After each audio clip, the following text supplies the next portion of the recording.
प्रिय विद्यार्थियों, आप सभी लोगों का स्वागत है आपके अपने YouTube चैनल टीजे सर पर।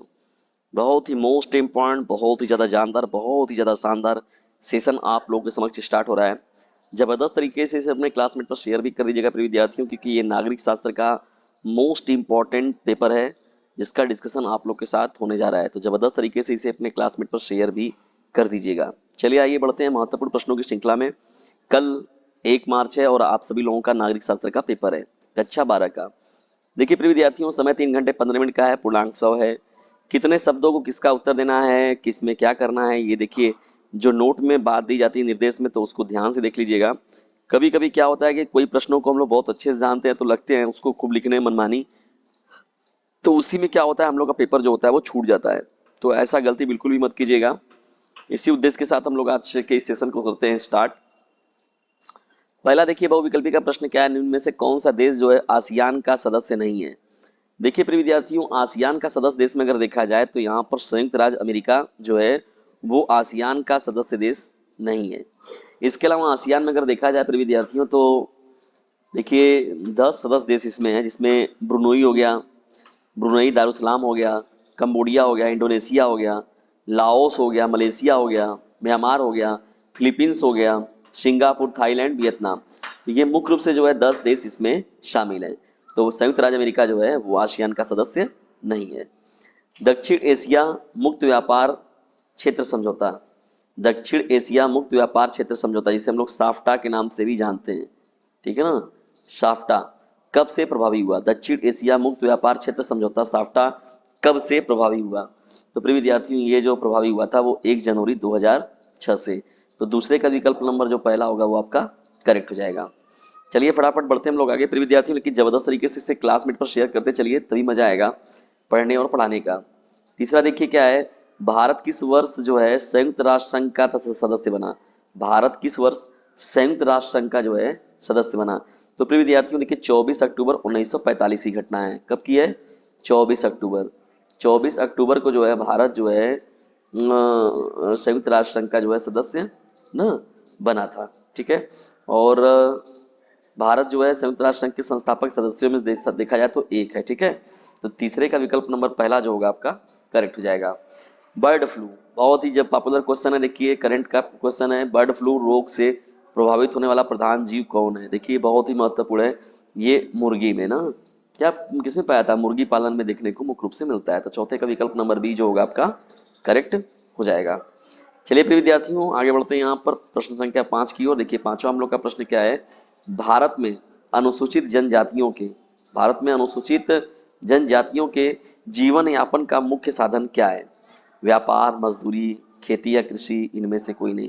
तो प्रिय विद्यार्थी देखिए खेती या कृषि जो है इनका मुख्य काम है अनुसूचित जनजातियों का। भारत में लौह पुरुष के नाम से देखिए किसे जाना जाता है, बहुत ही पॉपुलर क्वेश्चन है, मुझसे पहले उत्तर दीजिए इसका। तो कौन है, सरदार वल्लभ भाई पटेल जी है। लौह पुरुष के नाम से सरदार वल्लभ भाई पटेल जी को जाना जाता है। सरदार सरदार वल्लभ भाई पटेल को जो है भारत का लौह पुरुष कहा जाता है प्रिय विद्यार्थियों, ठीक है ना। और महत्वपूर्ण व्यक्ति हैं ये, पॉपुलर नाम है, बहुत ही ज्यादा इनका व्यक्तित्व बहुत ऊंचे दर्जे का रहा है। सातवें प्रश्न क्यों बढ़ते हैं, फटाफट शेयर करते चलिए तभी मजा आएगा। स्वतंत्र भारत में होने वाले 3 चुनाव में किस दल का प्रभुत्व रहा।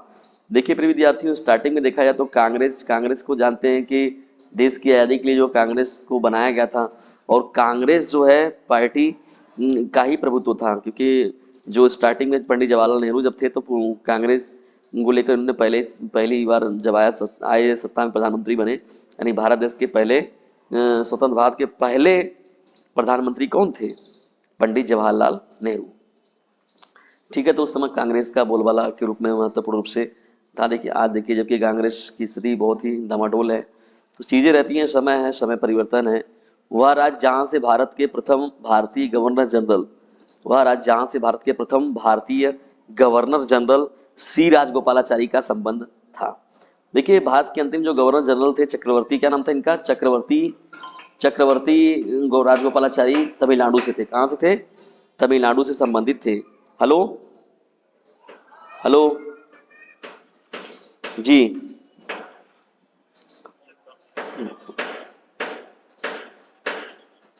जी सर। सर दरअसल मेरा अकाउंट फ्रीज हो गया, मुझे क्यूआर अवेलेबल करा दीजिए सर, मैं अभी पेमेंट कर देता हूँ। Sir please provide me QR because my account is freeze, some technical issue,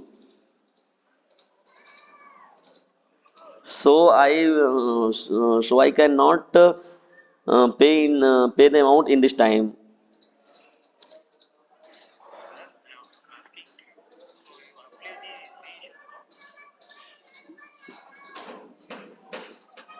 चलते हैं यहाँ पर हम लोग, देखिए यहाँ पर प्रिय विद्यार्थियों, चलिए ये जो है तमिलनाडु आपका जो हो जाएगा यहाँ पर राइट आंसर हो जाएगा।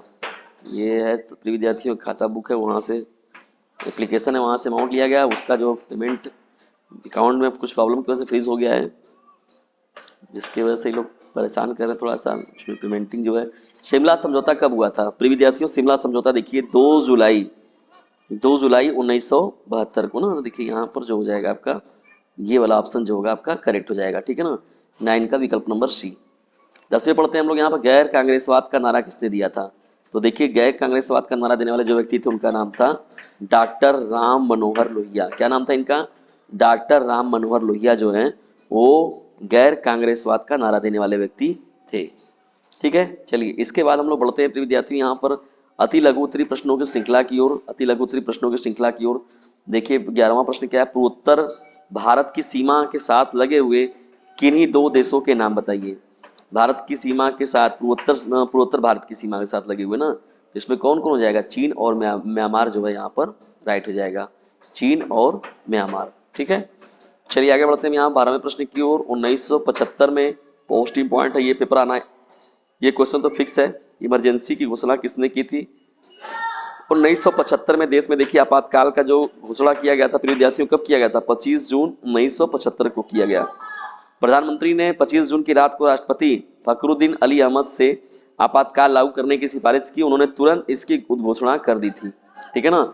और उस समय जो प्रधानमंत्री थे कौन थे? इंदिरा गांधी जी, यानी इंदिरा गांधी जी के समय में ये घटना घटी थी। चलिए आगे बढ़ते हैं हम लोग यहाँ पर 13वें प्रश्न को देखिए, मोस्ट इंपॉर्टेंट है ये भी प्रश्न प्रिय विद्यार्थियों। नेहरू की विदेश नीति के किन्हीं 2 उद्देश्यों को बताइए। देखिए विदेश नीति में अगर देखा जाए तो पहला जो था महत्वपूर्ण पॉइंट, कठिन संघर्ष से प्राप्त संप्रभुता को बचाए रखना। कठिन संघर्षों के बाद जो ये संप्रभुता प्राप्त हुई है, इसकी सुरक्षा हिफाजत कैसे की जा सकती है, ये देखिए बात शामिल किया गया। और दूसरा जो है क्षेत्रीय अखंडता को बनाए रखना जो है विद्यार्थी, ये भी विदेश नीति का मूलभूत सार है इसमें, ठीक है ना, जो शामिल किया गया है। चलिए आगे बढ़ते हैं हम लोग यहाँ पर भारतीय जनसंघ पार्टी या भारतीय जनता पार्टी जिसे हम लोग ना, भारतीय जनसंघ पार्टी के किन 2 प्रमुख नेताओं के नाम लिखिए। तो प्रिय विद्यार्थी देखिए डॉक्टर श्यामा प्रसाद मुखर्जी जी और बलराम मधोक। कौन कौन हो जाएंगे? डॉक्टर श्यामा प्रसाद मुखर्जी और बलराम मधोक जो है भारतीय जनसंघ पार्टी के जो थे प्रमुख नेताओं में एक थे, ठीक है ना। महत्वपूर्ण नाम है ये, भूलिएगा नहीं इस नाम को। 15वां देखिए प्रश्न क्या है आपका, किन्हीं 2 ऐसे राज्यों के नाम बताइए जो पहले संघ शासित प्रदेश थे। तो प्रिय विद्यार्थियों देखिए अरुणाचल प्रदेश आपका हो गया और मिजोरम हो गया। तो अरुणाचल प्रदेश और मिजोरम जो था पहले संघ शासित प्रदेश था, जो अब जो है राज्य के रूप में हो चुका है, ठीक है ना। ये प्रश्न भी आपका मोस्ट इंपॉर्टेंट रहेगा। चलिए इंपॉर्टेंट प्रश्नों की श्रृंखला जारी रहेगी प्रिय विद्यार्थियों, लेकिन उससे पहले यदि वीडियो पर नए हैं तो इसे शेयर जरूर कर दीजिएगा और साथ ही साथ चैनल पर नए तो सब्सक्राइब करके अपने पास रख लीजिएगा। डीजे सर का कहना है पढ़ने के साथ ही साथ इसे अपने क्लासमेट पर शेयर करते रहना है। लिमिटस टू ग्रोथ नामक पुस्तक कब और किसने प्रकाशित की थी? देखिए लिमिटस टू ग्रोथ नामक पुस्तक जो था प्रिय विद्यार्थियों, वो वैश्विक मामलों से देखा जाए तो सरोकार रखने वाले एक विद्वत समूह क्लब ऑफ रोम के द्वारा किया गया था। किसके द्वारा किया गया था? क्लब ऑफ रोम के द्वारा। कब किया गया था? 1972 में ये प्रकाशित किया गया था। ये प्रश्न भी आपका इंपॉर्टेंट रहेगा। देखिए 17वां प्रश्न क्या है, वैश्विक सुरक्षा के लिए किन्हीं 4 विश्वव्यापी खतरों के नाम बताइए। तो देखिए प्रिय विद्यार्थियों बहुत सारी चीजें हैं। वैश्विक सुरक्षा के लिए देखा जाए तो 4 विश्वव्यापी खतरे कौन कौन से हैं? पहला देखा जाए तो ग्लोबल वार्मिंग हो गया, वैश्विक ताप वृद्धि, पूरे विश्व के तापमान की वृद्धि बढ़ती जा रही है, तो ग्लोबल वार्मिंग का नाम जिसे नाम दिया गया है, ये देखिए महत्वपूर्ण हो जाएगा। दूसरा क्या है? अंतर्राष्ट्रीय आतंकवाद। देखिए आतंकवाद भी जो है बहुत बड़े पैमाने पर प्रभावित किया है, ये भी वैश्विक सुरक्षा के स्तर दृष्टिकोण से बहुत ही बड़ा खतरा है। और तीसरा देखिए एड्स हो गया, और चौथा जो हो गया आपका बर्ड फ्लू हो गया। तो ये 4 हो गए। कौन? वैश्विक ताप वृद्धि जिसे ग्लोबल वार्मिंग कहा जाता है, अंतर्राष्ट्रीय आतंकवाद हो गया, एड्स हो गया, बर्ड फ्लू हो गया। तो ये महत्वपूर्ण रूप से चीजें हो गई जो कि वैश्विक सुरक्षा के दृष्टिकोण से बहुत बड़ी खतरों के रूप में ये सामने आए हैं। चलिए आगे बढ़ते हैं हम लोग यहाँ पर, फटाफट देख लीजिए 18वां प्रश्न कौन सा है। सबसे अधिक बार वीटो प्रयोग करने वाले 2 देशों के नाम लिखिए। तो कौन है? सोवियत संघ, रूस जिसे हम लोग कहते हैं सोवियत संघ, और अमेरिका है। तो सोवियत संघ, अमेरिका जो है सबसे अधिक बार वीटो का प्रयोग करने वाला देश है। दक्षिण एशिया के 2 देशों के नाम बताइए। तो दक्षिण एशिया के प्रमुख देश कौन कौन से हैं? भारत और पाकिस्तान। ठीक है, भारत और पाकिस्तान आपके हो जाएंगे। चलिए आगे बढ़ते हैं हम लोग यहाँ पर, सोवियत संघ के विघटन के कोई एक परिणाम लिखिए। देखिए सब क्वेश्चन एक से बढ़कर एक है। सोवियत संघ के विघटन के परिणाम स्वरूप देखा जाए तो द्विध्रुवीय व्यवस्था एक द्विध्रुवीय व्यवस्था में परिवर्तित हो गया था। ठीक है ना, अब केवल अमेरिका ही एकमात्र महाशक्ति के रूप में शेष बचा। ठीक है, तो सोवियत संघ में जो लगभग 15 देश थे तो उनका विघटन हो गया, जिसमें रसिया जो है सबसे पावरफुल के रूप में निकलकर सामने आया। चलिए आगे बढ़ते हैं हम लोग यहाँ पर, लघु उत्तरीय प्रश्नों की श्रृंखला की ओर बढ़ते हैं। देखिए बहुविकल्पी का डिस्कस हुआ आप लोग के साथ, अति लघु का हुआ, अब होने जा रहा है लघु उत्तरीय का। तो फटाफट शेयर कर दीजिए प्रिय विद्यार्थियों, बहुत ही जानदार सेशन है, बहुत ही मोस्ट इंपॉर्टेंट है, बहुत ही जानदार है, बहुत ही शानदार है। समझ लीजिए आप लोग के लिए कंटेंट इतना जबरदस्त तरीके का कंटेंट मिल रहा है तो खुद भी लाभ उठाइए और दूसरों को भी इससे लाभान्वित कीजिए। सोवियत संघ के विघटन के प्रमुख कारणों का उल्लेख कीजिए। देखिए प्रिय विद्यार्थियों, देखा जाए तो प्रमुख कारण जो है निम्नवत है। सोवियत संघ के विघटन के प्रमुख कारण कई ठो थे। आइए इस पे हम लोग कुछ लोग का डिस्कस करते हैं यहाँ पर। देखिए पहला जो महत्वपूर्ण बात हो जाएगा क्या, मिखाइल गोर्बाचेव। जान ही रहे हैं कि जो सोवियत संघ का विघटन होने वाला था तो उसके अंतिम राष्ट्रपति कौन थे? मिखाइल गोर्बाचेव थे। मिखाइल गोर्बाचेव की खुलेपन की अवधारणा ने सोवियत संघ के गणराज्यों को स्वतंत्र होने की प्रेरणा दी थी। ठीक है, दूसरा महत्वपूर्ण पॉइंट क्या हो जाएगा आपका, साम्यवादी दल की शक्ति का निरंतर पतन होता गया। साम्यवादी दल का जो पावर था, मेन पावर उनके हाथों में से धीरे धीरे समाप्त होने लगा। तो ये भी कहीं ना कहीं से जो है सोवियत संघ के विघटन का कारण बना। तीसरा देखिए क्या है, गोर्बाचेव ने क्या किया, सोवियत संघ की सैन्य शक्ति को कम करना प्रारंभ कर दिया था। तो सोवियत संघ की शक्ति को जो है कम करने का प्रारंभ का मतलब हो गया कि एक तरीके से विघटन होगा तो प्रभावित तो मतलब आसानी हो जाएगी और आसानी से विघटित हो सकता है। सोवियत संघ की अर्थव्यवस्था बदहाल थी, अर्थव्यवस्था का हालत भी बहुत अच्छी नहीं थी, वो भी स्थिति बहुत खराब थी, डामाडोल थी एकदम। पांचवा देखिए क्या है, सोवियत संघ ने बाल्टिक गणराज्यों का रूस के अंतर्गत विलय उनकी इच्छा के विरुद्ध किया था। तो सोवियत संघ ने जो बाल्टिक राज्यों का रूस के अंतर्गत विलय जो किया था वो भी उनकी इच्छा के विरुद्ध किया था। ये भी कहीं ना कहीं से जो है विघटन के कारणों में एक बना। ठीक है, चलिए आगे बढ़ते हैं हम लोग यहाँ पर 22वें प्रश्न की ओर बढ़ते हैं प्रिय विद्यार्थियों। आसियान जो है लघु उत्तरीय का, आसियान समुदाय के मुख्य स्तंभों और उद्देश्यों के बारे में बताइए। देखिए प्रिय विद्यार्थियों, यहाँ पर अगर बात किया जाए तो आसियान सुरक्षा समुदाय देखिए है, और आसियान आर्थिक समुदाय हो गया, और आर्थिक सामाजिक, आसियान सामाजिक हो गया समुदाय। ठीक है, तो सुरक्षा समुदाय का मतलब क्या है, ये आसियान देशों के मध्य जो है विवादों को खत्म करने और सैनिक टकराव तक न जाने की सहमति पर आधारित है। ये तो सुरक्षा समुदाय हो गया। दूसरा आर्थिक समुदाय का मतलब क्या है, किसका उद्देश्य जो है आसियान देशों का साझा बाजार और उत्पादन आधार तैयार करना है तथा इस इलाके के सामाजिक और आर्थिक विकास में सहायता करना है।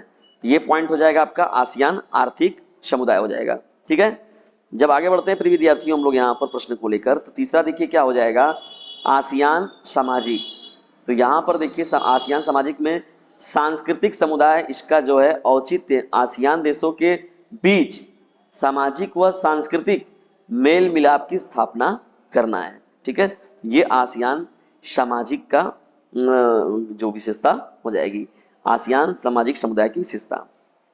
भारत की विदेशी व्यापार की प्रमुख विशेषताएं कौन कौन है? देखिए विद्यार्थियों, भारत और पाकिस्तान के बीच समय समय पर संबंधों को सुधारने के लिए कई प्रयास किए गए जो निम्नवत हैं।